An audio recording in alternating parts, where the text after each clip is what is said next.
Muito bom dia a todos aqui do programa Tudo Pode Mudar. Temos aqui a presença inenarrável e ilustre do nosso querido doutor Celso Boixar, cirurgião plástico. E nós vamos aqui falar um pouco daqui a pouco das suas divisas, que não são poucas, são muitas, tá? E temos aqui a grata honra e o programa Tudo Pode Mudar tá começando aí com o pé direito e temos aqui realmente um médico realmente com muita bagagem e que vai passar aqui para nós o seu segredo. E adivinhe que é o segredo dele? Claro que é Cristo, não é verdade? Doutor Celso, muito bom dia, muito obrigado pelo senhor ter vindo e atendido esse pedido nosso, que realmente nós ficamos muito entusiasmados com a sua presença. Deus abençoe. Amém. Bom dia, obrigado pelo convite. Amém. É irrecusável, né? Um convite para falar sobre Deus, sobre Jesus e sobre a influência dele na nossa trajetória. Então, mudei a vida inteira para poder estar aqui com vocês compartilhando um pouco disso. Sim. E que tudo seja para honra e glória do nome do Senhor. Amém. E outra coisa, nós estamos aqui, a gente pede para que você possa aí divulgar para os seus amigos, pega o nosso link aí, se inscreva no canal, Tudo Pode Mudar, para que você possa mandar mensagem para pessoas que estejam interessadas em saber um pouco da trajetória do Dr. Celso também, que é uma pessoa muito requisitada, e nós vamos aqui bater um bate-papo muito interessante que vai aí edificar muito a sua vida. Mas antes da gente continuar aqui, eu queria falar um pouco das divisas desse grande homem de Deus, desse grande empresário, doutor, enfim. Graduado em medicina pela UF em 99, isso. Não é verdade? Médico intensivista por 4 anos, não é pouca coisa, realmente é muita bagagem aí. Residência médica em cirurgia geral pelo Hospital Universitário Antônio Pedro, de 99 a 2001. Cirurgião de emergência por 10 anos. 10 anos é muita história, não é verdade? É muita história. Residência médica em cirurgia plástica pelo Hospital Universitário Pedro Ernesto, de 2002 a 2005. Perito judicial e legista, tá? São duas coisas distintas, né? Sim. Porém de muita importância dentro do cenário, né? Vamos dizer assim, policial, né? Investigativo. Muito bom. Aqui também, membro titular da SBCP, regente da SBCP de serviço de 2015 a 2021, conselheiro do CREMERGE, tá? Conselho Regional de Medicina do Estado do Rio de Janeiro. Isso. Né? E membro e professor internacional da SPS. Seja muito bem-vindo, meu querido amigo. E a gente queria saber aqui, pessoas que, além a gente sabe que a gente está falando aqui pro Brasil, pessoas também que estão fora do Brasil também. E além de o senhor ser muito conhecido, também tem pessoas que não conhecem, né, o seu trabalho. Uhum. E a gente queria começar, vamos falar assim, começar do começo, né? Doutor Celso. Doutor Celso é filho de quem, né? Nasceu aonde? Como é que começou essa trajetória? Enfim. Então, eu sou filho do Clóvis Celso e da Vânia Regina.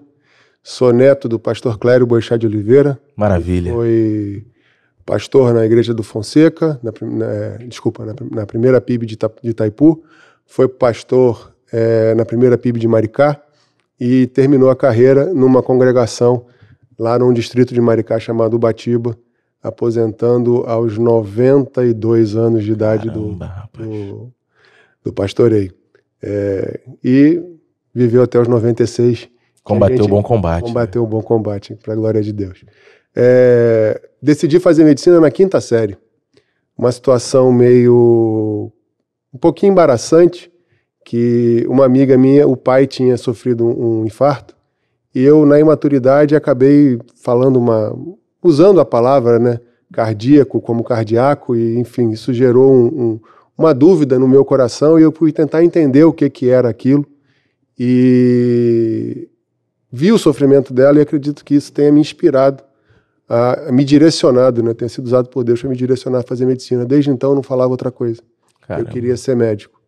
E tive pela graça de passar no primeiro vestibular que eu fiz para a Faculdade de Medicina, na UF. Tive um tempo de descanso, né? Entrei no 2º período, mas me formei no tempo adequado, como se eu tivesse passado no primeiro, que eu fiz a faculdade sem férias, e consegui me formar em 5 anos e meio, isso era algo que a UF permitia. Caramba. Então, os últimos 3 períodos você podia emendar um no outro e se formar pouco tempo depois de quem entrou certinho em março, né? Então eu me formei em fevereiro de 99 e já comecei cirurgia geral. Como eu era da cirurgia mesmo, eu era muito do procedimento, do toque nas pessoas, eu não me dava bem com clínica médica, com ficar distante, com ficar... qual é o seu problema? Está aqui, faz isso. Eu gostava de intervir, de atuar. Então, dentro do que eu podia fazer para ter uma fonte extra de sustento, nesses primeiros anos de formado, a terapia intensiva era o mais perto da cirurgia. E já no internato, me apaixonei pela terapia intensiva, vamos dizer assim, é a cirurgia do clínico. E comecei a trabalhar com terapia intensiva e cirurgia desde 97, desde 1997. Me formei em 99, fui fazer residência e fui trabalhar com terapia intensiva. Com isso, a gente viu muita coisa, né? Tem uma experiência grande, isso criou uma segurança muito grande do ponto de vista médico, em vários procedimentos, em várias condutas que algumas pessoas acabavam tendo algum grau de insegurança. Como eu estava na terapia intensiva e na cirurgia, eu resolvia muita coisa dos dois lados, isso me trazia uma segurança muito grande. Sim. Né? Sempre muito bem assessorado, Deus foi muito bom comigo, sempre me colocou pessoas de alto padrão para me orientar, e é sempre que olhando para trás que a gente percebe, né, os movimentos que Deus vai fazendo na nossa vida. Né? Para frente a gente fica sempre na dúvida, né? Mas quando você olha para trás, dá a garantia de você dar sempre o próximo passo. Então eu sempre vi Deus botando as pessoas certas, né? Na verdade as pedras onde eu ia pisar para poder ir seguindo. E nessa minha formação, os concursos que eu fiz, as aprovações que eu tive, os lugares que eu trabalhei, olhando para trás, eu só vejo Deus me moldando para que eu seja quem eu sou hoje. Que benção, que benção. A gente está falando aqui agora sobre a sua decisão e a paixão pela medicina ocorreu devido à dor de alguém. Sim. Isso se assemelha muito ao evangelho em que sentido? Às vezes Deus nos permite passar por determinadas situações que nós vamos ser canal de cura para a vida de outras pessoas. Sim. Então eu vejo muito isso, né? Às vezes o destino traçado para a alvo, que às vezes a gente nem saberia para onde nós iríamos, é para poder curar vidas, curar pessoas, tanto na alma, no corpo, no espírito. Deus levou para essas áreas, né? Sim. Vamos se dizer assim. Então, olha que interessante, né? Através da dor de alguém, houve um gatilho, houve um despertar para que você pudesse tomar uma decisão de que, tipo assim, e tão novo, né? Sim. Tão novo, assim, com 11 anos. 11 anos. Caramba, tão novo, e Deus despertar para um destino que hoje lhe traz aqui bons frutos, não é verdade? Assim, doutor, dentro dessa trajetória, o senhor também falou que Deus foi colocando realmente pessoas para que você pudesse estar ali amparado, né? Porque realmente a parte da medicina é uma parte que você lidar entre a vida e a morte de uma forma constante, né? Então, tipo assim, você ter realmente pessoas que são capacitadas, que te orientem, isso também é muito importante para a tomada de decisões. Assim, existe alguém dessa trajetória que você tem uma lembrança bacana, assim, poxa, eu tenho uma pessoa que me orientou numa situação crítica, ou até mesmo... porque às vezes a gente é muito novo, a gente tem uma visão muito, muito mais fechada, né?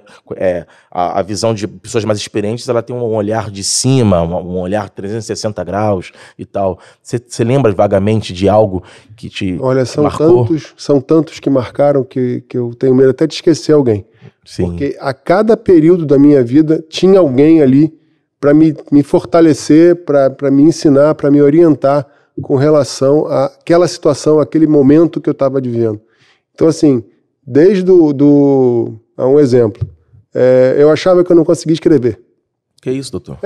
Achava que eu não conseguia escrever. E poesia, principalmente. E aí, na 7ª série, eu tinha uma professora que ela mandou todo mundo escrever uma poesia na aula. Eu falei que não ia escrever, porque eu não escrevia. Caramba. Aí ela falou, então sua nota depende de você ir para casa e voltar com uma redação, tendo isso. Tantas páginas. E no final eu quero o nome dos 13 ministros do STF. Hoje os 13 ministros do STF é mole. É mole. Mas naquela época? Naquela época só no Diário Oficial. Caramba. Então, assim, eu fui para casa e eu descobri que quando eu precisava, saía. Entendi. Sobre, assim, Ou seja, quando eu precisava era quando eu queria, né?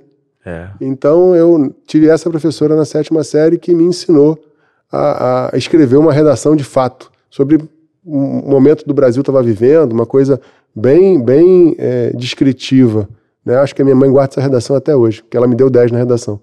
E na 5ª série foi um professor de biologia, na 6ª série foi um professor de matemática, no 2º grau inteiro foram uma sequência de 4 ou 5 professores que me acompanharam durante a minha formação toda. Então um me ensinou português de fato, regras e tal, que eu tinha dificuldade de decorar, outro me deixou apaixonado por química orgânica, outro por química inorgânica, tudo me moldando para que no final eu conseguisse me dar bem na prova de medicina e ser aprovado para a faculdade pública, que era a única coisa que eu poderia fazer para me tornar médico. Durante a faculdade, eu tive um professor, eu vou falar o nome dele porque ele é figurinha notória e ele é irmão agora lá na Lagoinha com a gente. É o professor Jorge Manaia. Ele não era cristão na época, eu não sei se não era, eu estava desviado, não sei, mas ele era conhecido como o carrasco da anatomia. Caramba. E todo mundo fazia muita brincadeira com ele depois de sair da faculdade, do período de formação de anatomia, né, perdão, da matéria. E tinha muita brincadeira com ele pós, mas eu fui o único que fiz uma brincadeira começando a anatomia com ele. Então ele devolveu dizendo: você vai se formar anatomia UF, pode trocar a camisa. E na prova dele, que foi a 2ª prova, ele me deu -2. Ou seja, eu fiquei devendo nota. E isso me fez estudar com muito mais afinco a anatomia, me fez chegar no final sendo aprovado com uma média boa. E não vou dizer com louvor não, porque -2 dá uma derrubada boa. Mas me fez estudar muito mais anatomia, me fez ser aprovado sem precisar refazer, como muitos acabaram tendo que refazer. A anatomia era a matéria que mais reprovava, né? Porque no meu currículo você entrava já vendo o cadáver. Então isso gerava muitas sensações diferentes em cada pessoa, tanto emocionais como físicas mesmo. Sim. Então era um baque para começar a medicina. E eu consegui ser aprovado direto numa turma de 120, acho que 70 foram aprovados, então eu fui aprovado sem problema. E ele foi um dos que, apesar de fazer isso, abriu a porta do centro cirúrgico para mim, me levou para dar plantão com ele, me botou participando de cirurgia com ele, e foi quem confirmou que ao entrar na faculdade eu ia ser cirurgião. Então, o professor Jorge Manaia foi um dos primeiros a me direcionar. Bacana. E hoje eu tenho a grata honra de ter ele como irmão, frequentando a mesma comunidade, né, a mesma igreja que eu. Eu cheguei e logo depois ele chegou também. E logo depois também, durante a faculdade, pontualmente, né? A faculdade é aquela coisa, né? O professor é mais distante, é mais difícil fazer contatos, mas pontualmente, ao longo da faculdade, um professor ou outro mais chegado. E quando você entra no internato, não tem jeito, convive o tempo inteiro com um grupo fechado de professores, né? Então ali tinha o professor Alain, o professor Jorge, o professor Aberlan, o professor Anielo, Knaip, Cláudio Faz, tem vários professores que tiveram ali dentro da faculdade de medicina que me mostraram que ser médico é muito mais do que ser técnico. Ser médico é cuidar de gente, é cuidar de vidas. E isso norteia, né, a minha vida até hoje. Eu não estou ali para fazer uma cirurgia. Eu posso, muito na cirurgia plástica, todo mundo fala, vai lá e opera, né? Eu não. Eu digo não, quanto mais mente, de forma recorrente. Porque eu acho que a pessoa não está pronta ou não precisa. E isso é algo que eu carrego com muito... Com ética, né? Com muito denodo. Isso. E de forma que isso é um dos princípios básicos. Eu não estou ali para fazer um procedimento, eu não estou ali para ser um técnico. Eu estou ali para cuidar de uma pessoa. Doutor, olha que interessante, toda essa formação, né? Não é à toa que o doutor Celso é o doutor Celso, muito reconhecido, né? Condecorado, mas a gente também fala sobre a questão, quando a gente volta atrás nas suas falas, olha a importância do desenvolvimento pessoal. Né? Eu vou pegar lá atrás, quando, poxa, eu não queria escrever, não sabia escrever. E todas as vezes que você era desafiado, parece que você dava uma volta por cima absurda, né? Então, às vezes, isso chama zona de conforto. Quando nós saímos da zona de conforto, e Deus às vezes nos leva para nos tira da zona de conforto para que a gente possa ver em nós habilidades que antes a gente não enxergava. Sim. Não é verdade? É isso aí. Então, tipo assim, Deus foi colocando no seu caminho pessoas que foram te orientando a cada matéria, a cada série, não é verdade? Para poder fazer com que o seu destino chegasse ao ponto de você conseguir passar numa faculdade com louvor, enfim. E você vê a importância de ter mentores, pessoas que acreditam, ou até mesmo Deus também vai usar pessoas que nem acreditam em você para poder te desafiar, mas Deus vai estar contigo, vai estar sendo o seu norte. Então nós que estamos aqui, a gente não quer trazer dentro do programa que a vida de um empresário, de um empreendedor, de uma pessoa que fez faculdade e faz o seu próprio negócio, é um morango. Não, são de desafios. Porque a gente vê as pessoas levando esse nome empreendedor, né, empresário, profissional liberal, como uma forma muito doce, né? Sim. Uma forma muito glamourosa, mas é muito choro, é muita lágrima, é muita renúncia. Não é verdade, doutor? Quantas renúncias o senhor teve que fazer? Com certeza. Para poder, às vezes, aniversários, festas, enfim. As pessoas acham que às vezes não ter chefe é bom. Só que você ser seu chefe... Ter domínio próprio é difícil. Ter o seu domínio, né, das coisas que você faz, você percebe que quando você deixa de fazer alguma coisa, o quanto aquilo faz falta lá na frente, o quanto você vai ter que correr de forma muito mais intensa para compensar algo que você deixou de fazer. Seja na sua formação, seja na execução de algum trabalho. Então, pensando como... cabeça de sardinha. Sim, né? sim. Isso foi uma palavra que o professor Berlame falou, né? Melhor ser cabeça de sardinha do que rabo de baleia. Pensando como cabeça de sardinha, é você que está ao norte. Então, se você não tiver todo o conteúdo suficiente para tomar uma decisão acertada e não tiver aí o canal com o Espírito Santo para te direcionar, realmente você está correndo o risco de ficar batendo cabeça em pedra. Sim. Então, ou ficar ali parado, deixando de ser levado pela correnteza, pela maré. Então... ser empreendedor, ser empresário, principalmente nessa situação de Brasil, é algo que é muito mais desafiador, exige muito mais do indivíduo de negar coisas, de se negar coisas e de se dedicar a coisas que muitas outras pessoas não fazem, para que você possa atingir determinados objetivos. Outra coisa também, indo agora para uma outra questão, a gente sabe que a questão da cirurgia, o Brasil é um dos países mais vaidosos do planeta, né? Vamos dizer assim, né? A exposição do corpo é muito grande. É muito grande, não é verdade?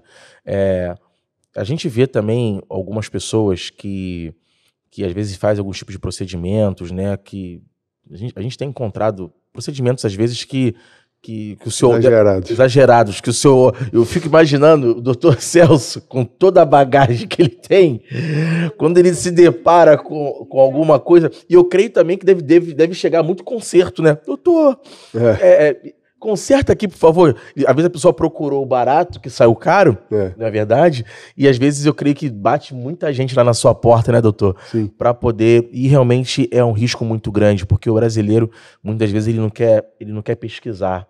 Não. Né? Ele não quer ver nas entrelinhas, né? Não, e muitas vezes ele quer o imediato também, né?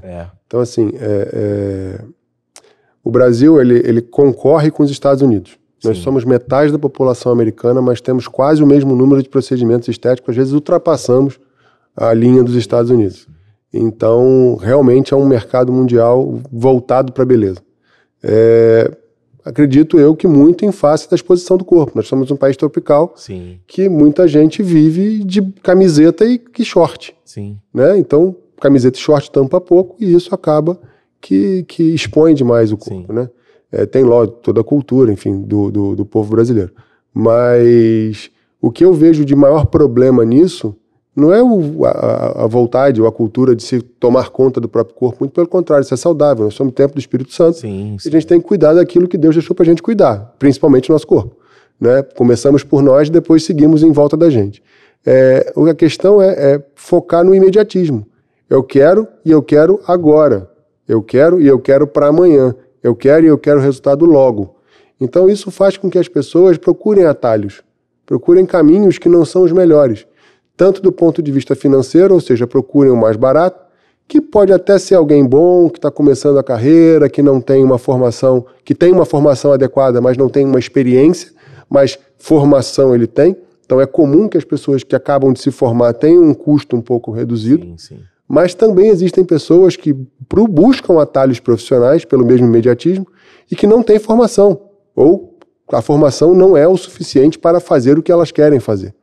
E isso acaba realmente deixando bastante... E pode levar até a óbito, né? Sim, muitas sequelas, muitas pessoas muito arrependidas e procurando, né, um reparo que às vezes não é possível. Né,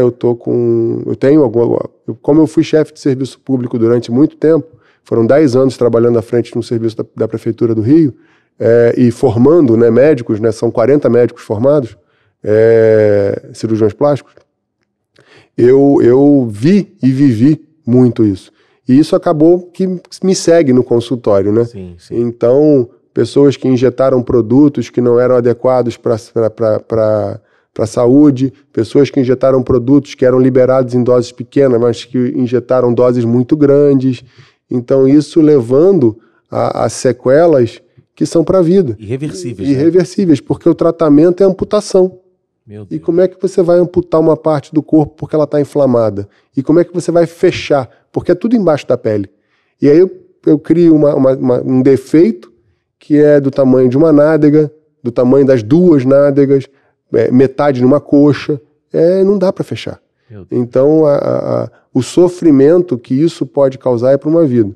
A última que me marcou agora foi uma paciente que, querendo fazer um procedimento no nariz, fez um procedimento com um profissional não médico. Né? Vou evitar falar aqui para não gerar polêmica. Não é isso? É um profissional não médico. E esse profissional fez um primeiro procedimento, não ficou bom, ele não deu atenção à paciente, encaminhou para uma outra pessoa complementar o tratamento, que também não ficou bom, que encaminhou para um terceiro, que também não médico, resolveu abrir o nariz da pessoa, e hoje a pessoa quase não tem a ponta do nariz, porque ela é desabada e não tem columela. Então, assim, é um buraco aqui na frente do nariz, é como se a asa e a ponta tivessem pendurada no nada, não tem nada aqui na frente. Então, para consertar isso, faz como? Cria cicatrizes no rosto absurdas. Então, quando você pensa numa cirurgia de reconstrução por um câncer, é uma coisa, a pessoa tinha uma doença. Sim. Você vai tratar uma doença, vai dar a ela continuidade de vida e você vai deixar uma cicatriz por conta disso. Mas quando você tem uma pessoa que tinha algo que ela podia levar a vida inteira daquele jeito, e que porque ela foi mal conduzida, ela vai ganhar cicatrizes que vão lhe acompanhar a vida inteira, dói, né? E até psicologicamente. Não, né? Dói na gente, porque a gente é médico e sabe que poderia ter feito muito melhor antes, né? Então, essa ideia de o mais barato e o resultado mais rápido, o imediato, é algo que a gente tem que tomar muito cuidado em tudo na vida, né? Principalmente quando se trata da nossa saúde e do nosso corpo. Doutor, uma coisa interessante também, quando a gente vê essas pessoas que às vezes botam até óleo, né? Uhum. Colocam óleo, se auto projetam também. Essa questão tem muito a ver também com a questão de problemas na mente, né? Vamos dizer assim. Às vezes as pessoas olham outras pessoas muito bonitas através da internet, né? Veem pessoas maravilhosas, que às vezes nem são, às vezes são Photoshop editado ou montagem. Sim. E essas pessoas acabam se cobrando e querendo ter, né, um corpo parecido com aquele. E eu creio também que o senhor deve também, além de tratar do corpo, da cirurgia, o senhor também deve dar muitos conselhos também espirituais, que também eu creio que o senhor não está ali por um acaso. A gente brinca, eu brinco, né, que cirurgião plástico é psiquiatra com bisturi na mão. Então, a gente não trata só o corpo, né? A gente tem que avaliar essas questões de doenças psicológicas que levam a um nível de cobrança individual maior, né, do ponto de vista de contorno e estética, a doenças que levam à comparação, né? Então a gente tem que tomar esse cuidado. E também, né, desde 2018, completamente envolto, né, na obra de Cristo, né, desde 2018 que eu voltei de fato para a igreja, eu andei um grande período afastado da comunhão, mas desde 2018, quando eu voltei, eu percebi o que eu já fazia, pensando só na técnica do ponto, na pessoa, sem pensar no espiritual, né, no corpo e na alma, a gente começa também, acaba fazendo pelo espírito, né? Então, eu já me peguei no meio de uma consulta, perguntando para a paciente, vem cá, mas por que você se afastou de Deus? Aí ela tomou um susto assim. Caramba. Papai tá te perguntando por que você se afastou dele. Porque você me contou tudo aí, beleza, eu posso fazer tudinho por você. Mas enquanto você não voltar a se conectar e ter intimidade com Deus, as coisas não vão continuar meia boca, não vão evoluir. E aí, o que está acontecendo? E aí ela tomou aquele susto, né, aquele baque, e aí a gente começou a conversar um pouco e tal. E, enfim, a minha parte, né, é introduzir, apresentar e, às vezes, acender uma chama de vontade, né, para que o Espírito Santo faça o resto. Então, a gente está ali lidando com pessoas o tempo inteiro, seja no caixa de um supermercado, seja numa gerência de uma empresa, numa direção de uma empresa, ou no consultório médico, dentário, enfim, qualquer consultório. Então, ter essa vou chamar de visão aberta, mas eu acho que é mais o coração aberto para poder falar e sentir, perceber e devolver à pessoa essa mínima sombra de dúvida. Eu acho que é uma das nossas missões aqui. É parte do evangelizar. Né? Sim, sim. E outra coisa, e a figura do médico é uma figura de autoridade muito grande. Você imagina a pessoa que está se consultando do Dr. Celso tal, e vê ele uma figura, né, médico tal, e daqui a pouco ele fala do amor de Deus. Então é para isso que você que está querendo, você cristão ou você não cristão, mas assim, você, além do seu chamado, né, que você tem dentro da profissão que você quer exercer, do empresariado que você quer atuar, qual a área, existe algo em você que a gente está falando aqui de vidas, né? Empresariar, ser um profissional liberal tem a ver com vidas. E as pessoas, elas confundem a questão do sucesso, porque as pessoas às vezes querem se aproximar das pessoas somente pelo network, né, pelo dinheiro, pelo interesse, né, elas querem enriquecer a qualquer custo. E a maior riqueza está em transformar vidas. Com certeza. Né, em trazer, em levar para essas vidas uma palavra de esperança.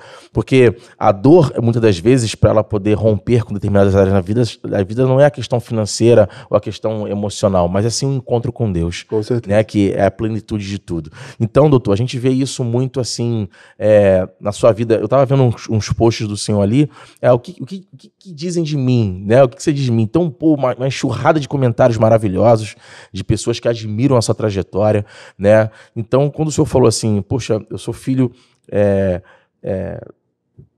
dos meus pais tal, do meu avô tal, então você vem de uma linhagem sacerdotal também, que isso também é muito importante, e a gente vê a questão também do sobrenome honrar. Sim. Né? A gente carrega um sobrenome, a gente carrega um DNA de alguém que investiu na gente, que acreditou na gente. Então, a gente vê muito isso nessa sua trajetória.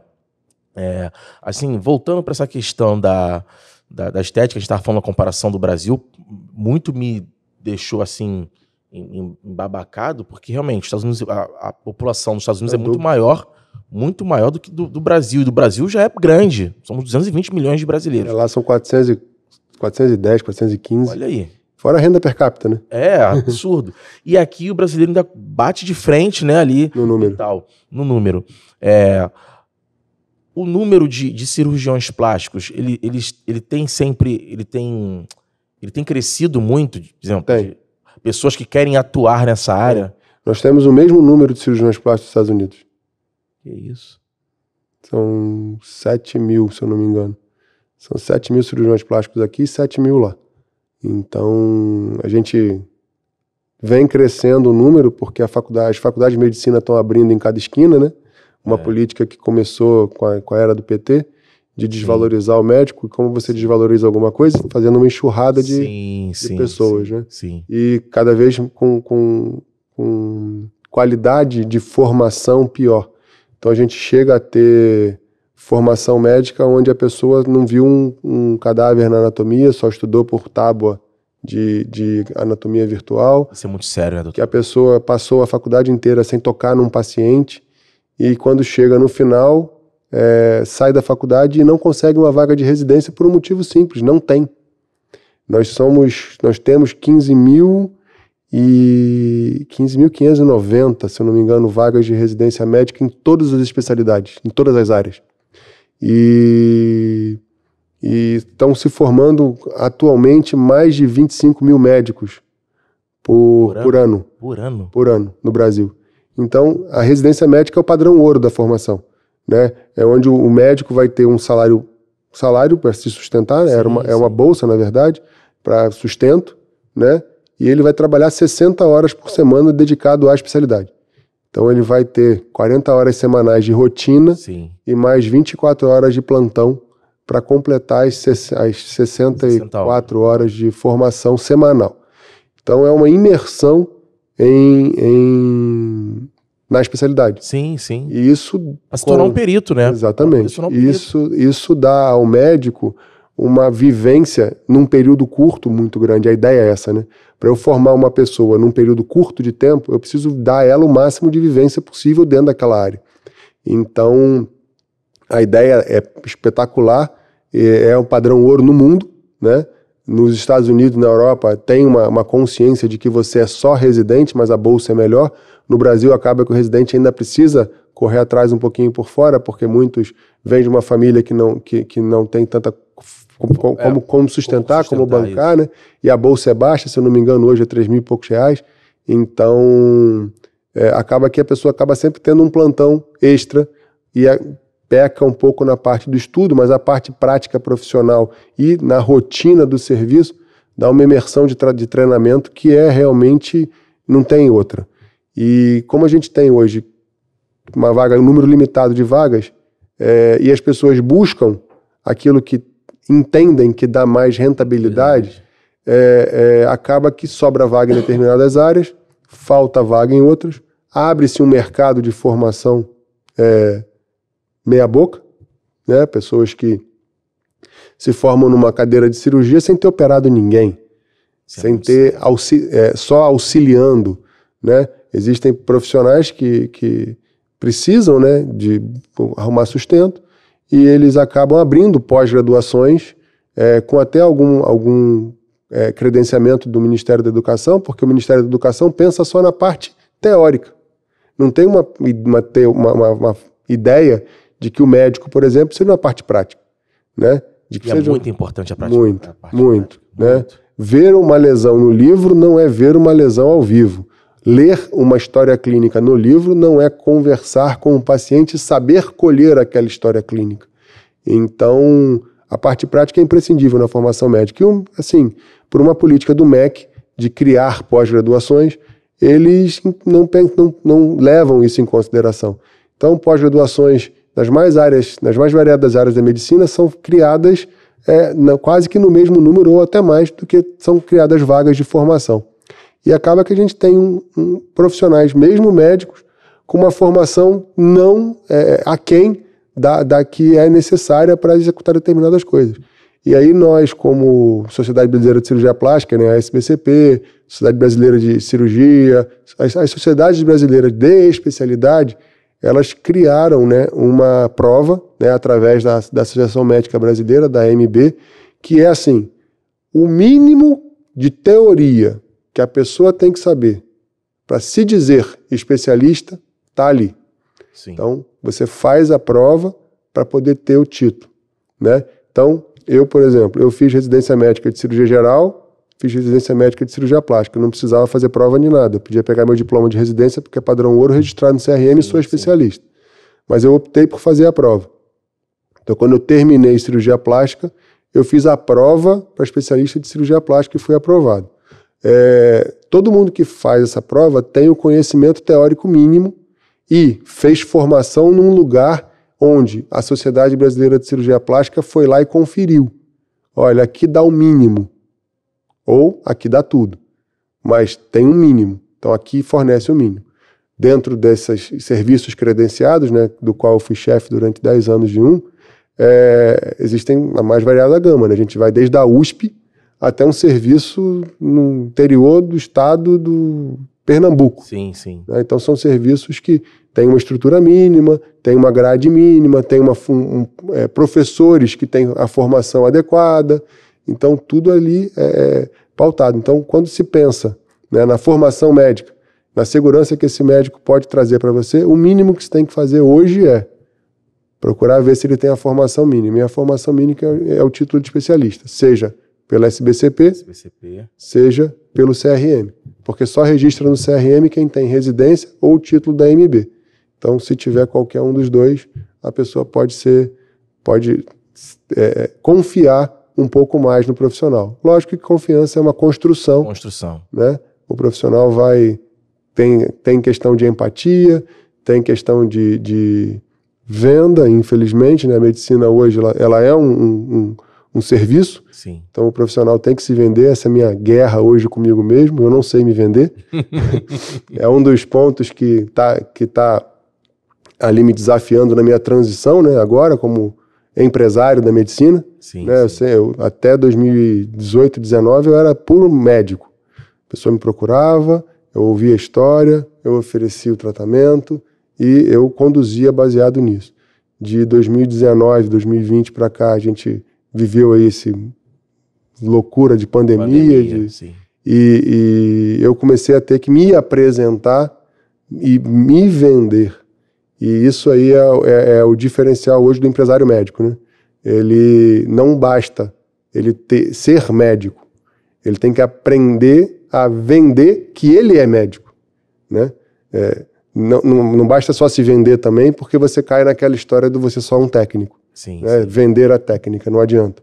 Você acaba que você vai conseguir até determinado ponto, você vai ter sucesso até determinado ponto, você vai ter retorno até determinado ponto, mas é um castelo de cartas, isso uma hora cai. Sim. Né? Agora, o médico que tem a formação técnica adequada se sente um pouco constrangido de ter que vender tudo que criou, tudo que construiu. Assim, eu vejo por conta da sua bagagem, né? E realmente a gente vê que o mundo ele passou por uma grande transição. Né? A gente está vendo aí alguns tipos de especialidades, áreas, né, que já estão sendo enterradas devido ao novo que está vindo. Né? E como a gente foi falado, a televisão, praticamente quase ninguém mais vê televisão. A televisão está na palma da mão das pessoas aqui. Na verdade, a comunicação, seja ela assertiva ou seja ela destrutiva, está aqui na palma da mão. Então, foi interessante o senhor falar a respeito dessa questão do desafio. E o senhor é expert em vencer desafios, que o senhor Deus está na sua frente em primeiro lugar. Mas assim, parece que você é sempre impulsionado a novos desafios. Eu não tenho dúvidas de que Deus lhe dará estratégia e vai continuar te dando estratégias para que você possa alcançar. Porque dentro deste se vender, existe um lado positivo em que sentido? Mais pessoas serão alcançadas. Sim, com certeza. Que precisam de profissionais do seu gabarito. É isso que me move. É isso aí. Então, se você conseguir tirar esse peso, que é um peso, né? Assim, caramba, como é que eu vou ter agora aqui? Como é que eu vou me comercializar? Né? Eu vou sair de uma rotina, de algo clássico, né? De algo, poxa, puro que eu aprendi, para tipo uma questão canibal, vamos dizer assim, né? Do comércio, do varejo e tal. Mas Deus ele conhece seu coração. Olhando para esse prisma, caramba, mas também se eu não estiver no meio, porque se os bons cruzarem os braços, né? Os maus se fazem. Isso aí, os maus se fazem. Então, eu vejo, doutor, o senhor ir para essa área sim, tá? Empresarial, das pessoas lhe verem, né? Porque o senhor realmente vai tá exaltando sempre essa parte da medicina certa e correta, porque realmente existem pessoas que estão aí, igual a Bíblia fala, né? Pastores que tosqueiam as ovelhas, existem os maus pastores, existem os maus profissionais, em todas as áreas. Todas as áreas. Mas assim, Deus levanta pessoas como você, né? Que realmente vão fazer a diferença, vão continuar fazendo a diferença. Realmente, isso aqui é uma ferramenta muito poderosa que consegue chegar a lugares... Poxa, eu tive uma lesão, acho que foi em 2018, 2020, né? Nunca tinha feito cirurgia na vida, foi um futebol da igreja, e acabou que eu tive uma lesão igual do Ronaldo Fenômeno, né? E eu falei assim, caramba, com quem eu vou com quem eu vou operar e tal? E houve uma grata honra aí de eu ser operado pelo Dr. Polaco, né? Ele foi encontrado na internet através da minha cunhada, que já acompanhava ele, um trabalho que já fazia cirurgia de jogadores de futebol, uma série de coisas, e foi uma recuperação maravilhosa, realmente um profissional. Nem parece que eu fiz o corte, porque a tecnologia que ele usou já foi uma tecnologia mais... Mas, isso, né? Não sei se foi por vídeo, acho que ele chegou até a rasgar, mas assim... Foi o corte mesmo, né? Mas só que foi um pequeno rasgo. Eu lembro que do Ronaldo Fenômeno, que até hoje ele tem a cicatriz, pega da coxa até... Né? Então foi interessante. E eu creio que o caminho do Senhor também, ele também vai gerar isso, né? Pessoas precisam saber quem é o Dr. Celso Boixá, né? Como eu falei, né? Deus coloca as pessoas mais variadas para ir me direcionando, né? E eu participava de um serviço de cirurgia plástica ajudando na formação. E tinha um aluno brilhante. Não só como técnico, mas como pessoa. Ele é uma boa pessoa, né? E ele, quando saiu da residência, ele, mais novo, tinha 34 anos, ligado nessa coisa moderna da internet e tal, ele já saiu fluindo no Instagram, né? Há quase 10 anos, 8 anos atrás. 2014. Quase 10 anos, 9 anos atrás. E saiu fluindo no Instagram. Então ele teve um crescimento exponencial nos últimos 10 anos que eu não tive na minha vida inteira, porque ele foi potencializado pela tecnologia. Sim. Né? E um dia eu botei parado, estagnado, sem entender o porquê que, poxa, mas eu faço tudo direitinho, por que não vai? Eu entrei em contato com ele, conversei com ele e fui ao Sul, né? Ele atende no Sul. Fui entender como funciona, né? E ele faz basicamente tudo normal, como um médico normal. Só que ele cria, né, um ambiente em volta, tanto de divertimento, de leveza, e de publicidade, de divulgação, que realmente atrai. Sim, né? Sim. Você entrar num consultório, uma salinha fechadinha, né, aquela coisa do atraso do médico, porque tá dando atenção a outro, e não tem nada, e a pessoa fica ali encaixotada, realmente não atrai. Sim, passa a impressão... da impressão de ser...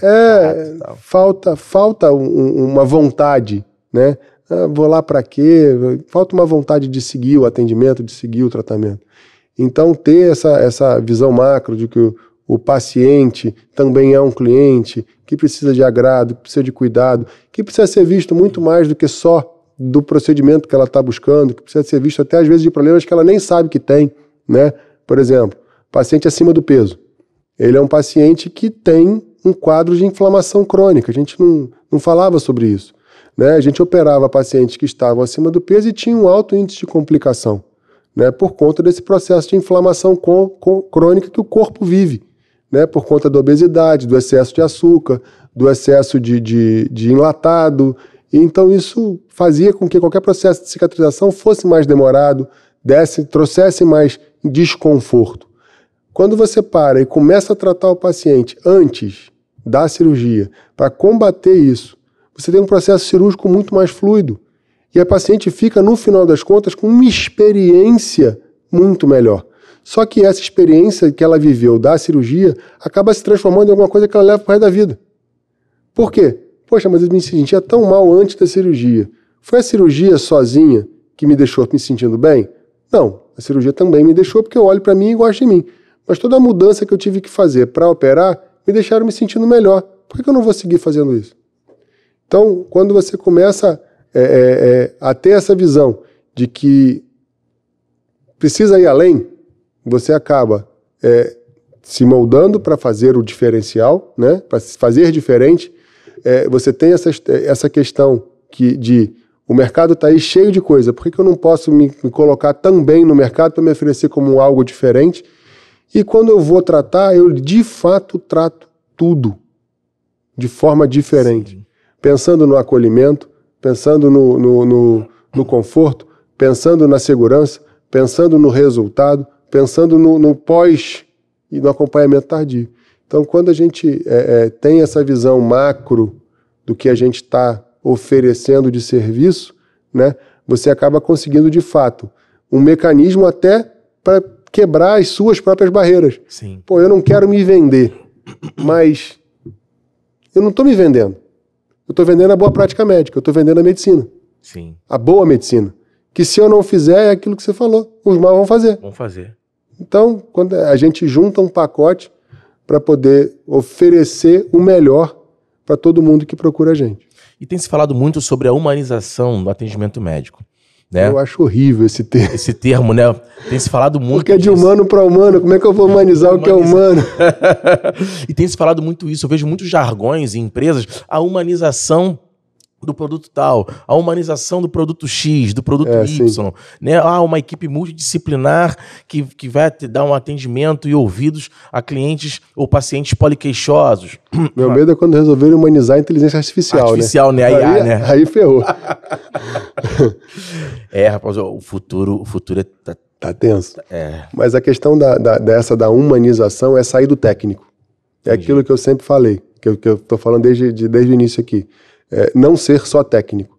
Se você senta na frente de uma pessoa que vai te falar, vai transcrever para você o que o livro falou para ele, o que adianta?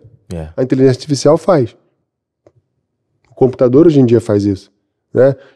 Vai lá no ChatGPT ou outra inteligência artificial dessa da vida, estou sentindo isso, isso e isso. Ele vai dizer que você pode ter, por enquanto, ele vai dizer que você pode ter de câncer a um resfriado. Um resfriado. Aí, a inteligência artificial hoje segue perguntando coisas. E ela pode chegar no seu diagnóstico de forma pura e simplesmente matemática. Vai excluindo matematicamente as coisas e chega lá no final, olha, você deve ter isso. Agora, parar, ouvir, pegar na mão, acolher, ouvir a história de novo, entender a história de vida daquela pessoa. Isso ninguém. Não dá para não ser humano fazendo isso, né? E principalmente a gente pega, por exemplo, né, existem muitas doenças, muitas alterações que elas são psicossomáticas, existem doenças que são genéticas, existem doenças com questões raciais. E, por exemplo, eu sou branco, mas meu avô era negro, meu avô de mãe era negro. Sim. Então eu posso estar sujeito a doenças relacionadas à raça negra que alguém, por exemplo, que é 100% branco, não. Até a X geração que... né? Daiane dos Santos. Daiane dos Santos é 70% branca. DNA falando. Caramba. DNA falando. Então ela fez o teste genético e 70% do genoma dela é genoma da raça branca. Raça branca. Caramba, cara. Então, assim, hoje no Brasil, né, a cor da pele fala nada. Sim. Né? Mas você precisa ter essa visão para poder ir buscando, para entender. Eu estava conversando eu tenho um clínico que dá suporte para minha equipe, né? Eu brinco que ele é o médico da equipe. Ele vê todos os meus pacientes no pré, no pós-operatório, uma questão de segurança. Sim. E, para a glória de Deus, conseguimos salvar uma pessoa justamente porque ele estava junto. Ele falou comigo assim, eu levei um exame para um colega de um amigo pastor para ele dar uma olhada. Aí eu falei, a creatinoquinase do cara está de 6.000. Ele não fez nada para levantar aquilo, não fez atividade física, pregou 3 cultos seguidos e fez o exame 2 dias depois. Aí ele falou, pode ser isso, pode ser isso, pode ser. Ele falou, pode ser traço falcêmico. Eu falei, traço falcêmico é uma doença que a gente conhece que é mais predominante em negro. Né? Anemia falciforme e traço falcêmico. Aí eu falei, mas ele é branco. Ele falou, e você acha que no Brasil ser branco adianta alguma coisa para ter ou não ter doença de negro? Aí eu falei, é verdade, esqueci. Somos uma... É um balai de gato. A cor da pele é o último que influencia, entendeu? Então, assim, ter esse contato, essa história, esse parar e ouvir, né? E buscar, ter interesse na história daquele paciente, daquela pessoa. Você tem até um histórico, né? Sim. Do paciente, né? E você vai ouvindo e vai deixando a pessoa falar, e muitas vezes a pessoa fala sem nem você perguntar, exatamente porque você deu fluidez para que ela continuasse falando. Então você pega coisas que, por exemplo, às vezes falam, não, você não precisa operar. Caramba, que bacana. Não dá para você operar agora, você precisa tratar outras coisas, você precisa verificar, evoluir de outras formas, em outras áreas, antes de operar. Porque se eu te operar agora, você vai ficar bem durante um período curto de tempo, e depois você vai perder o seu investimento de vida em cirurgia. Porque muita gente acha que é só dinheiro, né? Sim. Eu vou ali, pago e opero. Só que você vai ficar 15 dias, um mês, afastado de suas atividades cotidianas globais, vamos dizer assim. Depois ainda vai ter uma certa limitação de recuperação por mais algum período. Então, é muito tempo de investimento. Sim. Né? Muito mais do que o financeiro, é tempo de vida. Sim. Né? Fora o risco, né?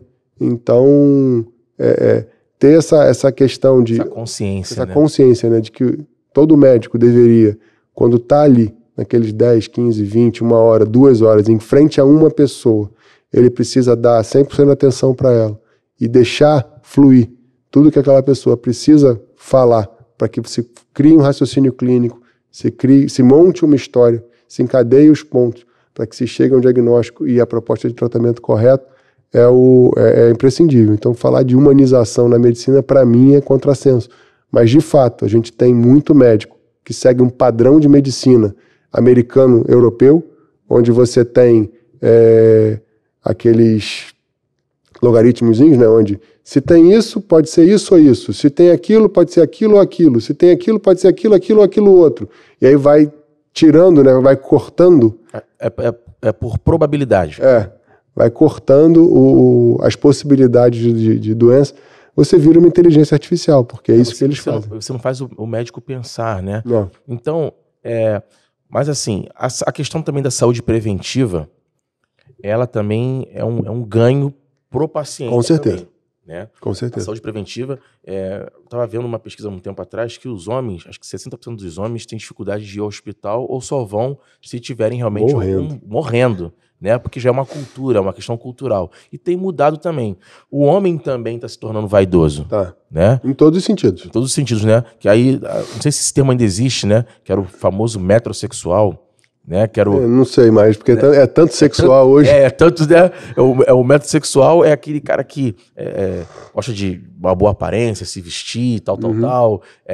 É vaidoso. Sim. Né? Então a gente está vendo realmente que também a procura, eu creio que a cirurgia plástica tá acabando, tá quebrando, ela tá sendo um pilar também importante para quebrar esse preconceito dos homens virem ao hospital. Sim. E tá vindo através da questão estética. Sim, tem essa relação, né? As pessoas começaram a perceber que elas não conseguiam resolver determinadas situações sem cirurgia, né? O nosso corpo, né? Ele foi constituído por Deus para ser uma bateria, né? Deus sabia da possibilidade do pecado, de a gente ir para o deserto e de não ter uma maçãzinha e um coelhinho para comer a cada 3 horas. Sim. Então, isso faz com que nosso corpo seja uma bateria. Tudo que a gente come, primeiro a gente guarda, depois a gente gasta. Sim. E existem determinadas alterações do contorno corporal que são determinadas por depósito de gordura. E esse depósito de gordura é gordura para gastar em situação extrema. E muita gente não gosta, né? No homem dentro do abdômen, esse não tem jeito, tu vai ter que queimar mesmo sozinho, mas em volta do umbigo, na parte posterior do pneu, né, e no peitoral. Mulher, quadril, né, culote e glúteo, e na parte externa do abdômen, em volta do umbigo, mas crescendo em todo o abdômen. Então, essas gorduras só se sai tirando com alguma forma cirúrgica. Ou entrando em um processo de extenuante de atividade física, tipo, vou passar a correr uma maratona, então vou treinar para triatlo ou maratona, ou vou fazer crossfit todo santo dia, né? O que acaba te expondo a um alto índice de lesão. Né? Sim. Então, quanto mais atividade física você faz, mais risco de lesão você tem pela repetitividade do movimento. E acaba que só cirúrgico. Então, realmente, os homens começaram a se cuidar, muito inicialmente pela vaidade do eu sou forte, eu sou o provedor, né? Começa com isso, né?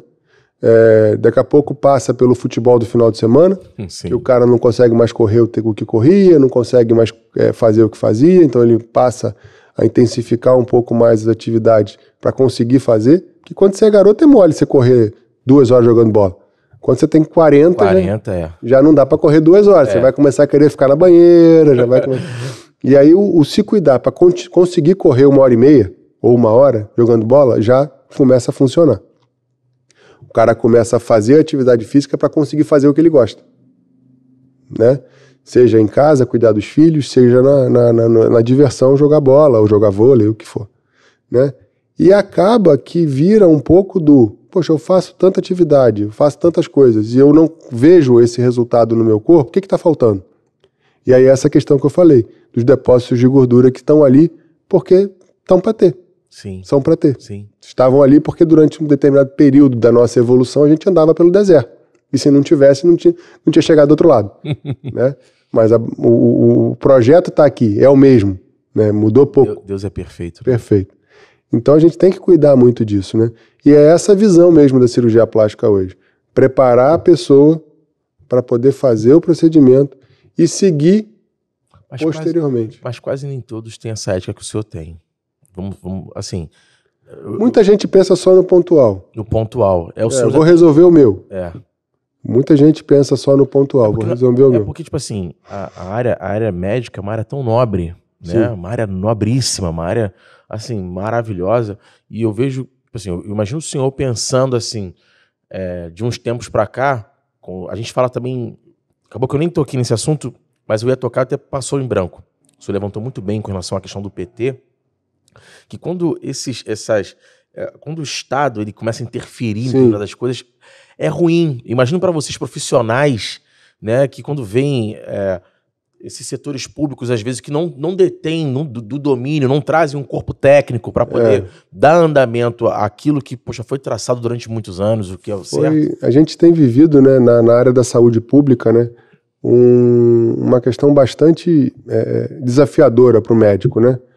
Porque existe um viés ideológico que é colocado, né, nas áreas humanas, vamos dizer assim, né? Todo mundo que se forma em cadeiras humanas, ele tem um viés mais social. O pessoal que se forma em cadeira tecnológica tem um viés mais de produção, de tal. Sim. E nós, no médico, estamos no meio do caminho.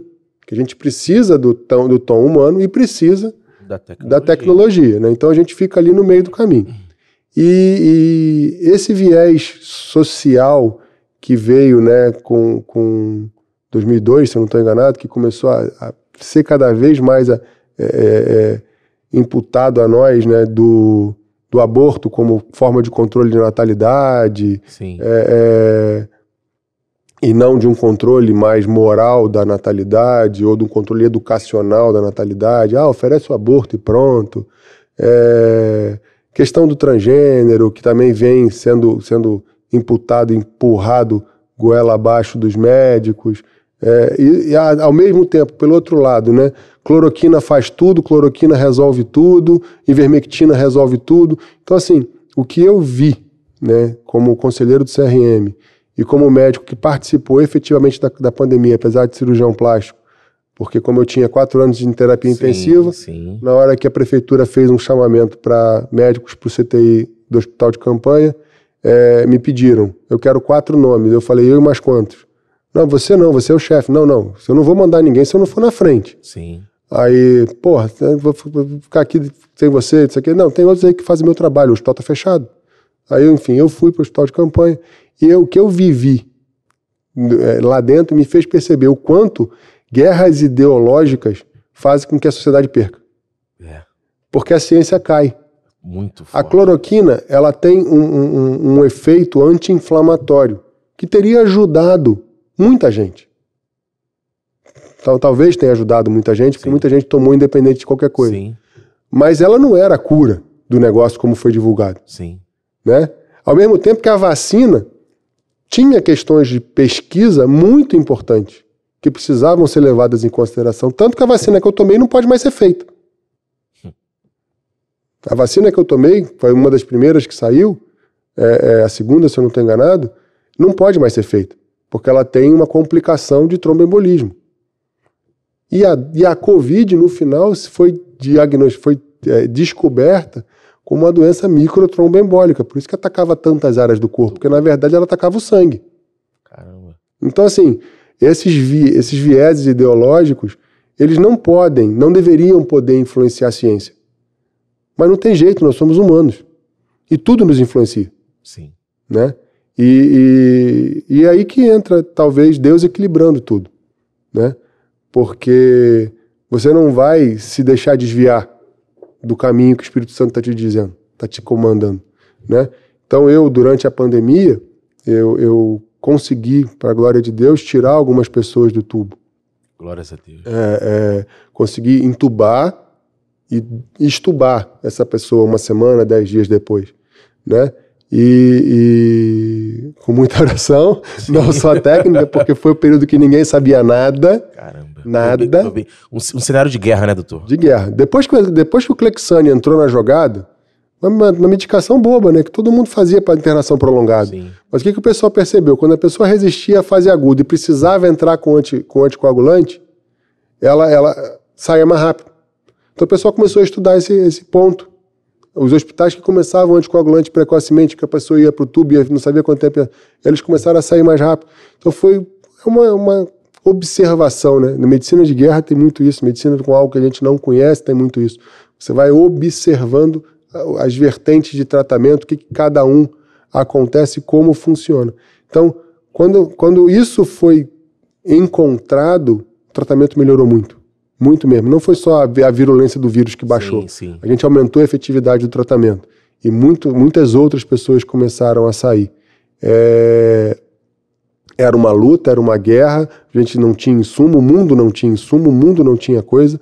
Eu tenho aqui que como conselheiro e autoridade de saúde da época, colocar minha mão à palmatória. O prefeito da época, ele fez algo que muitos outros não conseguiram fazer. Não sei se por influência do Espírito Santo, não sei porque ele era suscetível a isso, não sei se por questões administrativas que o levaram a fazer isso, mas eu acredito mais no Deus do que na outra parte. Ele conseguiu comprar equipamentos para a prefeitura, para abastecer a prefeitura, muito antes de todo mundo, muito antes de ter história de pandemia. Caramba. E em novembro ele estava comprando equipamento que a gente ia precisar usar em fevereiro, março. Deu uma de José. Em novembro, ele tinha comprado, em novembro de 19, ele estava comprando equipamento que a gente ia precisar para fevereiro, março, abril, maio. E eles foram chegando aos poucos, porque estava comprado, tinham que honrar. Sim. Não podiam desviar, já estava pago, empenhado. Caramba. Então, assim, graças a Deus, esses equipamentos chegaram. O hospital de campanha aqui do Rio de Janeiro, ele chegou a ter 90 leitos, se eu não estou enganado. 90 leitos de terapia intensiva, caramba, com respirador. E desses ainda tinham mais uns 50 respiradores de reserva. Então, assim, o pessoal batendo cabeça no mundo para encontrar respirador, e a Prefeitura do Rio tinha 150 sobrando. Entendeu? Senhor. Então, assim, ter essa história de, na medicina principalmente, não se ater a um viés político ideológico. Focar na ciência. Ter a pessoa que está sendo cuidada como objetivo de tudo. E Deus direcionando eu acho que é imprescindível para... E continuando aqui, a questão que foi um cenário de guerra, né? Foi. Vocês foram os heróis, né? Se colocar à frente, imagina, se colocar à frente de algo inexplicável e algo inédito no planeta. Que teve um lockdown absurdo no mundo. Foi. E onde poucas pessoas podiam transitar. No caso, eram vocês. Eram anjos que estavam ali transitando, né? Estando ali perto do povo. E a gente vê muito rumores, né? A Bíblia se cumprindo, né? Mateus 24, né? Rumores de guerra e tal. E a gente passa... O senhor acredita que a gente passa por uma guerra biológica no mundo?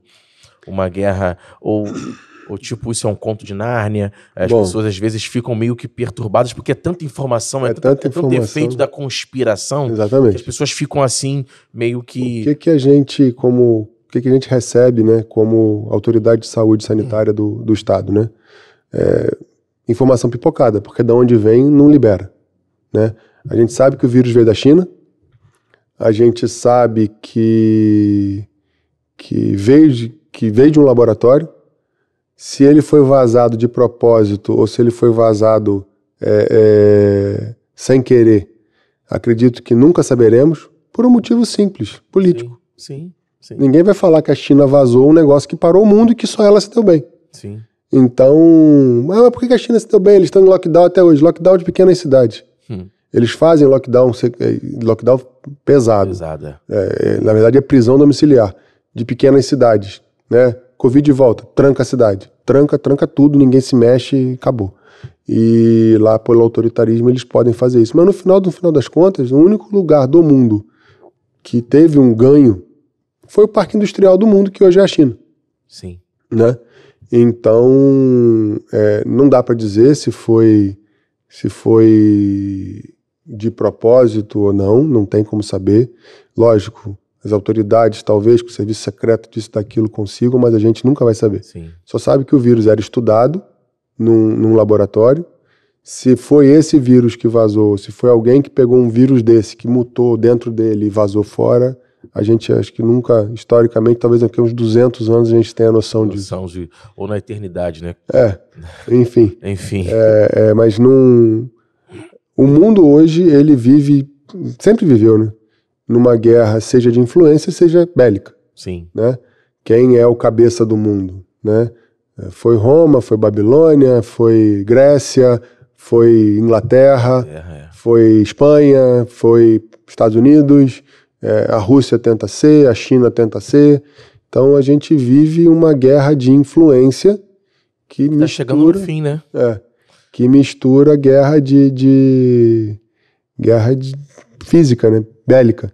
Então, que venha logo essa pedra para derrubar essa estátua. Isso aí, isso que eu ia falar. Para quem não, assim, quando a gente fala que chegue no fim, é porque nós que cremos, né, nas promessas de Deus, e as promessas já se cumpriram muitas, né? A gente está falando de uma estátua que Nabucodonosor teve um sonho, né? Então, essa pedra que representa Cristo, ela vem esmagar, ela vem quebrar esse último reino aí, né? Amém. Então a gente aqui tem uma esperança viva, né? Maranata, hora vem Senhor Jesus. E nós, né, teremos novos céus, né, e nova terra.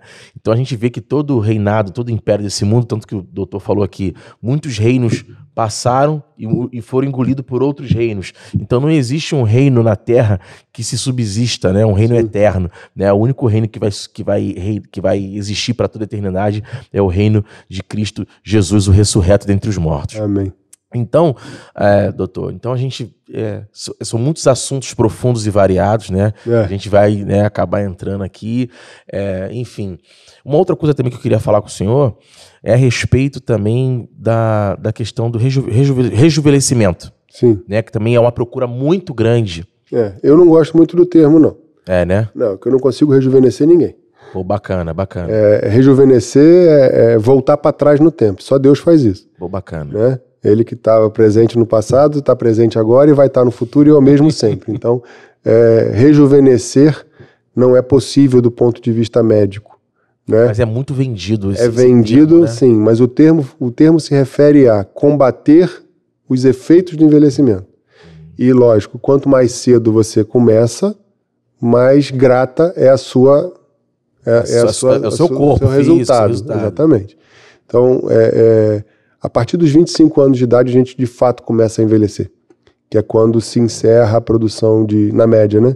A produção de hormônio GH, que é o hormônio do crescimento. Então a gente de fato começa a envelhecer a partir dos 25 anos, na média. Caramba. Então qualquer tratamento pensando em manutenção de jovialidade, manutenção de aparência jovial, ele deveria começar nessa época. Seja com proteção solar, que é o mais básico de todos, né? Ninguém deveria sair de casa sem proteção solar. Luz fluorescente tem radiação UV, então está machucando a pele, né? Então proteção solar seria o mínimo, tá?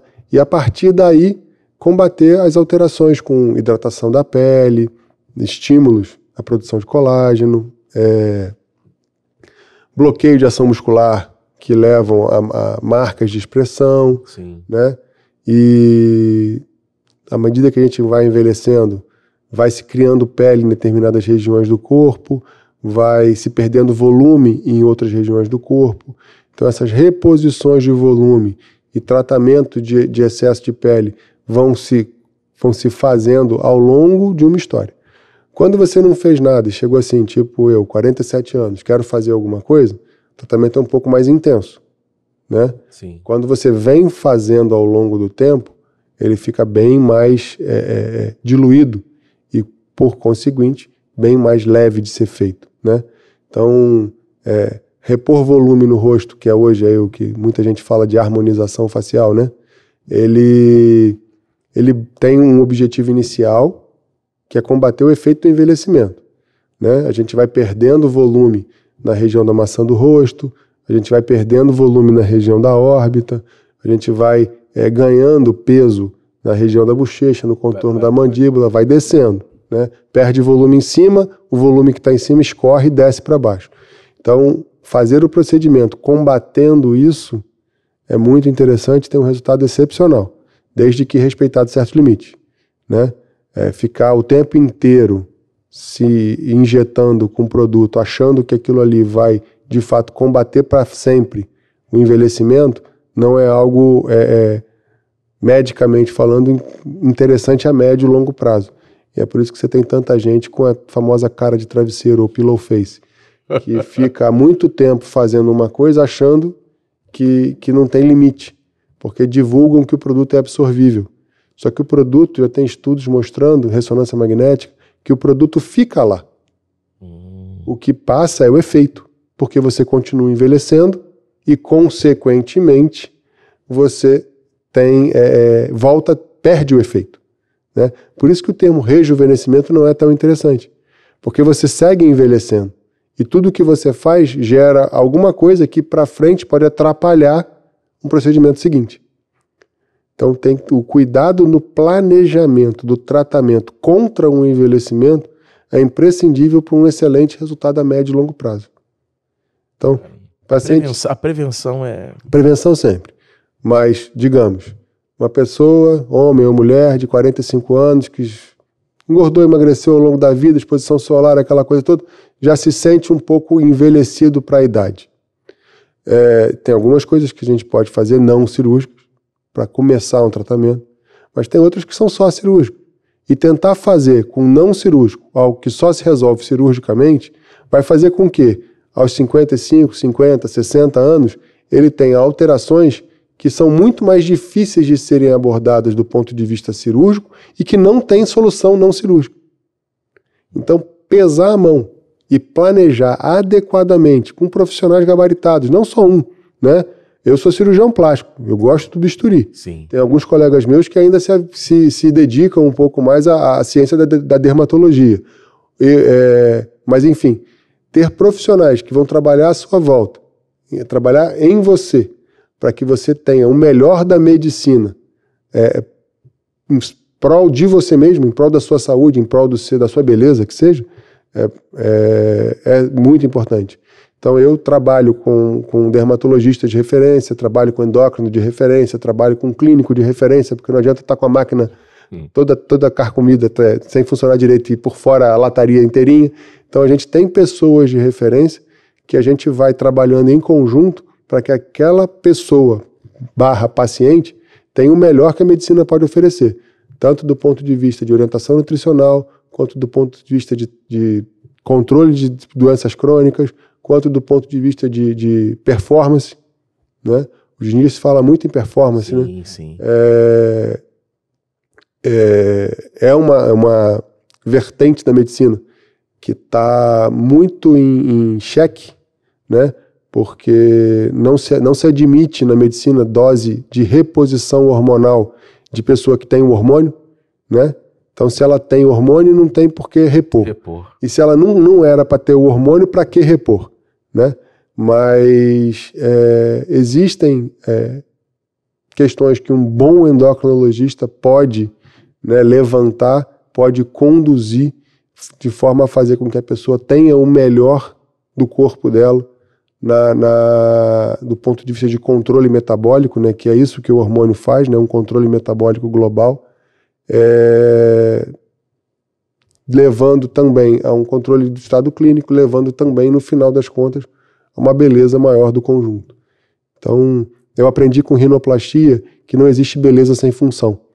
Então, não vai ter ninguém que seja bonito por muito tempo se a máquina não estiver funcionando muito bem. Então, o cuidado todo é muito mais importante do que ficar pensando em só uma coisinha. Um reparo aparente. Exatamente. Voltando àquele assunto, né? Tudo é raiz, tudo é raiz, fundamento. Tudo é fundamento. Tudo é fundamento. Tudo é de que fonte você está, né? se abastecendo, como é que você está se cuidando por dentro para poder exalar por fora. Sim. Né? A alimentação por si só também já é tudo. Sim. Né? A gente fala também muito sobre isso. Eu estava vendo uma postagem e também teve um assunto muito polêmico com relação a um ator, né, já consagrado, que é o Estênio Garcia. Né? Ele apareceu, aí foi um rebuliço nas redes sociais por conta acho que foi da harmonização que ele fez. Né? Ele já tinha passado da idade para fazer qualquer tipo de procedimento não invasivo. Ele já, se eu não me engano, eu já tinha reparado alguma cicatriz de facelift nele, mas ele já passou da idade de... O procedimento não invasivo, no caso dele, ele tem que ser complementar. Sim, sim. Porque existe muita perda de volume, muita sobra de tecido, muita alteração de posição, né, distopia de tecido, que precisa ser abordado do ponto de vista, na minha opinião, né, cirúrgico. E tentar fazer com não invasivo ou não cirúrgico, algo que só se resolve cirurgicamente, é pegar uma marreta de borracha e ficar batendo na pedreira achando que ela vai cair. Entendi. Né? É uma marreta. É uma marreta. Mas não vai dar efeito nenhum. Mas de borracha, bater na pedreira vai derrubar o quê? Né? Serve para botar pneu, mas não serve para derrubar. Né? É mais ou menos a mesma história. Os procedimentos ancilares, que a gente chama, os procedimentos complementares, eles têm excelente resultado. Excelente resultado. Desde que bem indicados. Assim como uma cirurgia. Sim. Ela pode ter um excelente resultado, desde que bem indicada. Eu já teve uma paciente que eu não vou esquecer dela nunca. Foram 4 horas de consulta. 4 horas de consulta. Foram 2 horas de consulta com ela tinha 19 anos. Caramba. E 9, hein? a mãe ligou desesperada, cadê você? Aí ela falou, minha mãe tá perguntando, cadê? Manda ela vir pra cá. Eu falei, aí ela o quê? Tua mãe não tá preocupada com você? Fala que ela tem que vir aqui na consulta. Aí a mãe chegou, aí vamos começar de zero. Então já tinha tido 2 horas e pouquinho de consulta, vamos começar de zero. E mais até 4 horas conversando com a filha e depois com a filha e com a mãe. E tudo porque a cirurgia que ela queria era impossível de ser feita. Porque ela queria uma cirurgia que fizesse com que ela voltasse a ser quem ela era 4 anos antes dela ganhar 20 e perder 20 quilos. Qualquer cirurgia que fizesse ia deixar uma cicatriz, ela não quer ser aquela pessoa. Sim. Entendeu? Então, muitas vezes a cirurgia é factível, é tecnicamente viável, mas não vai atingir o objetivo que a pessoa quer. Porque vai ter uma cicatriz no lugar. Entendeu? Então, ou às vezes a cirurgia não é factível. Tipo, chega uma paciente e eu quero botar uma prótese 800. Não, desculpa, você não vai botar uma prótese 800 porque 2 dias depois você não tem mais prótese. Ela vai ser colocada para fora. Você não tem mama nenhuma. Mas eu quero. Bom, eu vou te levar até o 400. Porque você precisa. Do 400 para frente não me impede mais não. Aí você faz o preparo, você monta uma, monta 2. Mas existem cirurgias que você diz não porque não vão atingir o objetivo. Existem procedimentos complementares, ancilares, né, que não vão chegar no objetivo. Sim. Então o planejamento e a indicação adequada de qualquer coisa, não só na medicina, mas em todas as áreas da nossa vida, né, vão definir o resultado e vão definir o que a gente vai levar daquele resultado para o resto da vida.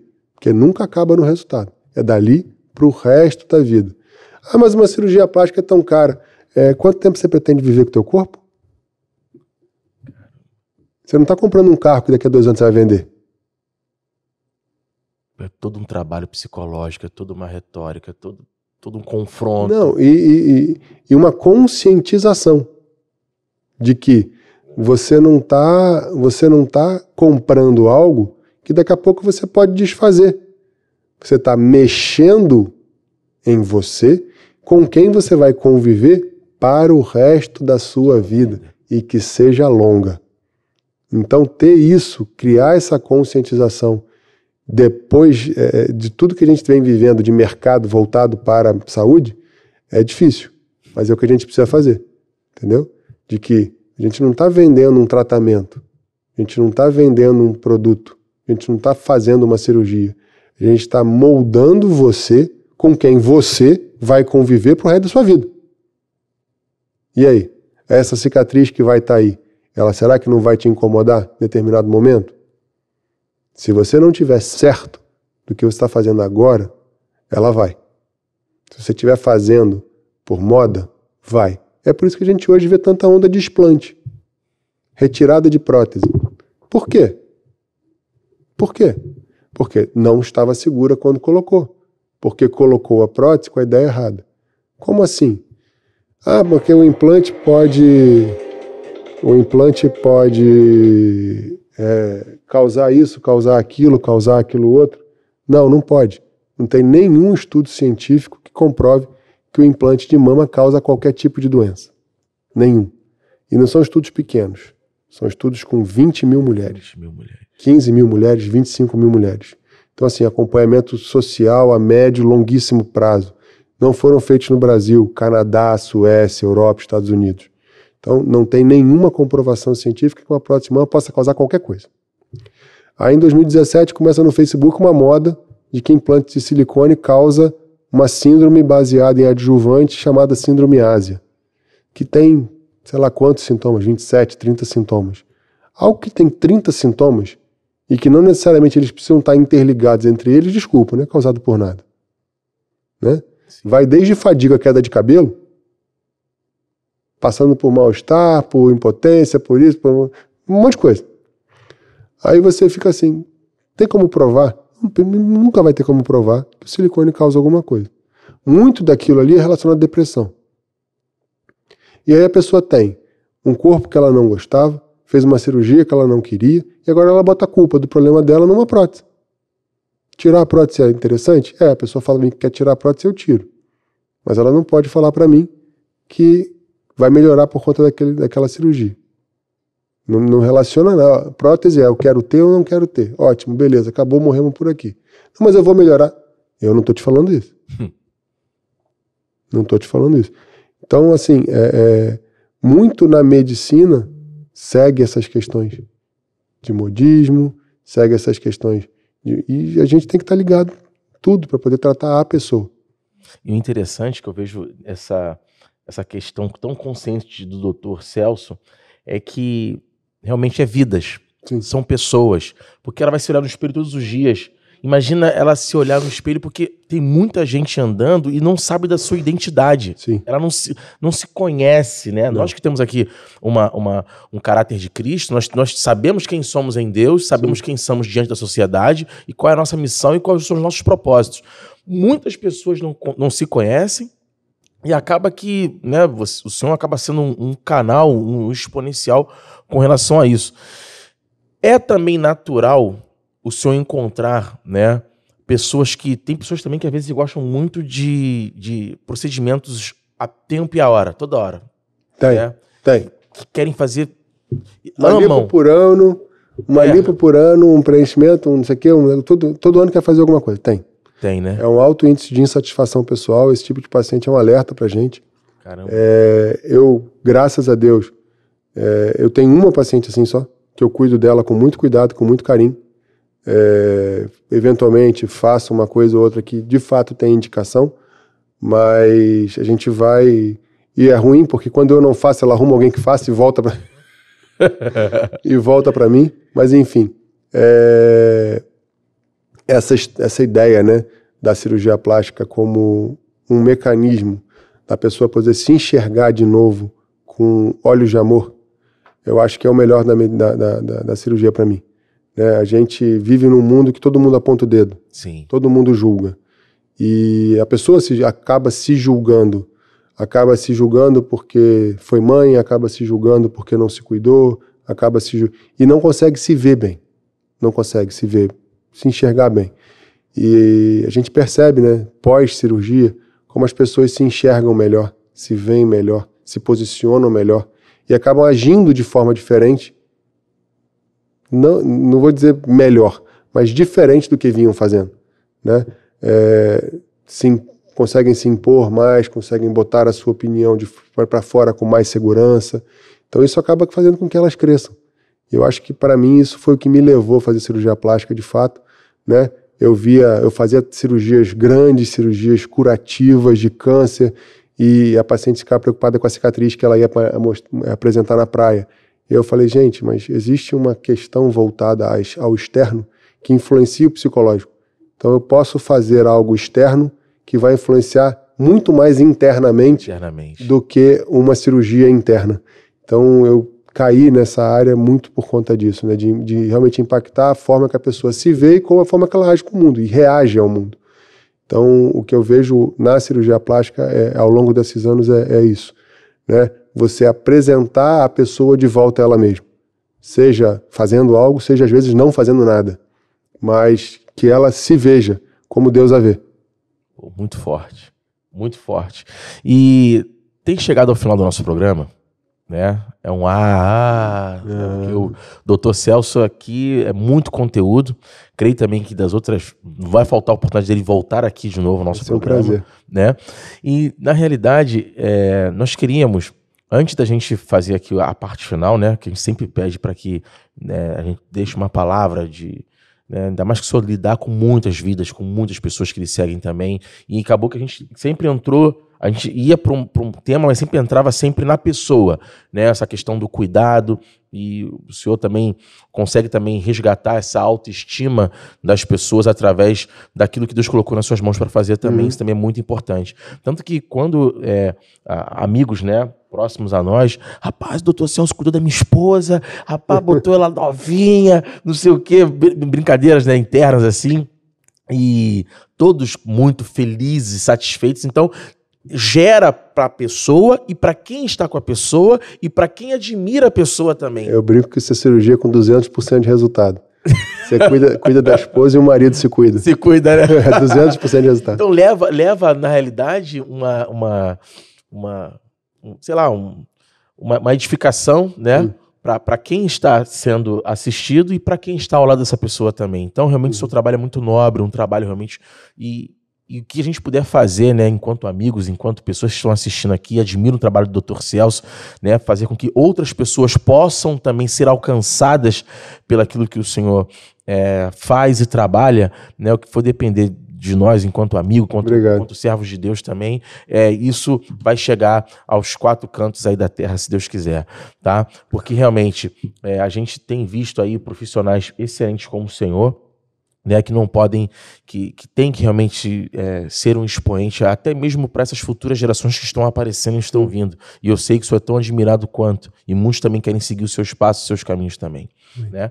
Então, amigos, chegado aqui um momento aqui dos nossos patrocinadores, Rodrigão aqui vai colocar aqui, né, pessoas que, como nós falamos aqui, né, o programa Tudo Pode Mudar é um programa que foi chamado. Nós temos aqui a GreenX Consulting, né? Niesley Duarte, né? Ela é comercial manager.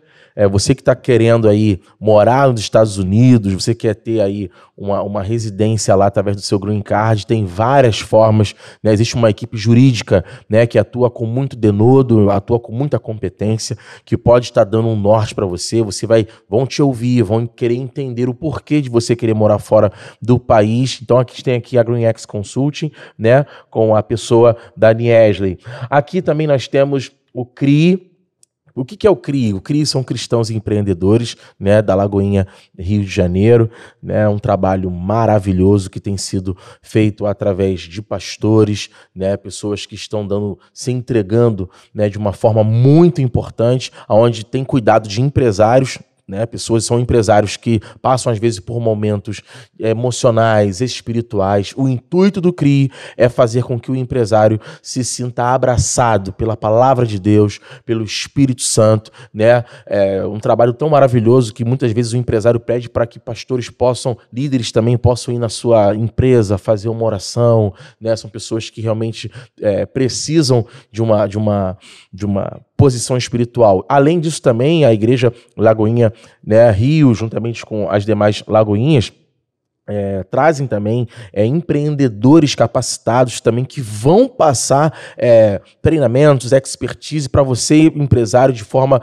gratuita, de forma amorosa, para que você possa estar no centro da vontade de Deus, guiado pelo Espírito Santo, e para que esse trabalho da sua empresa possa frutificar e fluir, tá? Então, um forte abraço aí. E aqui também o nosso querido amigo, doutor, irmão em Cristo, doutor Celso Boixá, cirurgia plástica. Por favor, você segue lá o canal dele no Instagram, as mídias, né, digitais e tal. Volta lá de novo, Celso Boixá, porque eu também quero bater uma foto bacana aqui com esse logo maravilhoso para a gente poder divulgar também.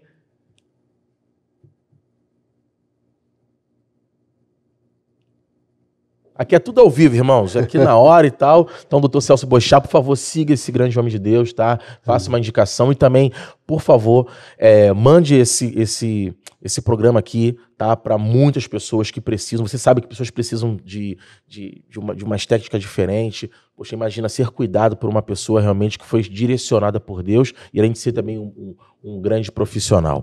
Então, voltando aqui, o Tudo Pode Mudar, chegado ao final do nosso programa.